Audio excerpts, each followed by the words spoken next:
So what is up mga gamers? So nandito na naman tayo sa Agilas SMP Season 2. So ngayon is gagawa tayo ng bahay ng mga taniman natin. Yang nakikita niyo sa likod yan. Yan tayo gagawa ng gagawa natin sila ng mga bahay siguro ganun. Baka magtanong kayo, King, pwede naman hindi gawa ng bahay ang pagkain.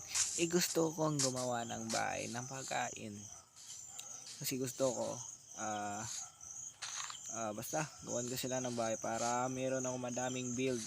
Kita nyo naman yung base ko, yan sukat yan sa base ko, kaya marami tayong lalagay kahit kaunti. Kaya nito lagyan natin ng ano to, kasi lagay ng base natin, tsaka marami tayong ilalagay, kaya ayun. So hindi ko natatagalan, time lapse, let's go.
So ayun mga gamers, natapos na natin ang bahay ng, basta lagyan ko na lang fence tapos na yan.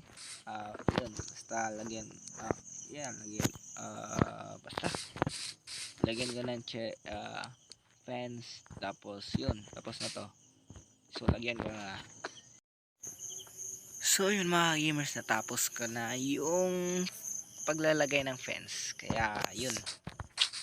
So meron pa tayong gagawin next. Yan. Basta yun. Ang pag-trade. Nakipag-trade.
Ang skeleton spawner.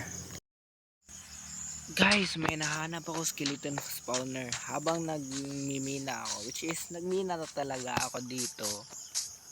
Nahanap ko to kanina lang, pero nalagyan ko ng mga torch yan. Pero ang laki ng natin, mining area natin yan. So yan, nahanap natin skeleton spawner, which is pinakamakanda kasi makakuha tayo ng bone, tsaka mga guys, nilagyan ko ng king pig spawner para di na pag nakita nila to, alam nila na sa akin to. Yun, skeleton spawner yan guys. Naku po, importante yan. So yun lang guys, at nakikita nyo to, malaki talaga ang i-explore natin dito, kaya yun. So ayun lang mga gamers, salamat sa panonood. Wala na akong sasabihin, basta gagawa ko ng isa nito yan. Kasi need natin ng wheat farm, pero di ko na i-content, which is offline ko na lang gagawin. Basta yun lang. Thank you very much. Basta thank you talaga sa lahat mga gamers. Yun. Alright.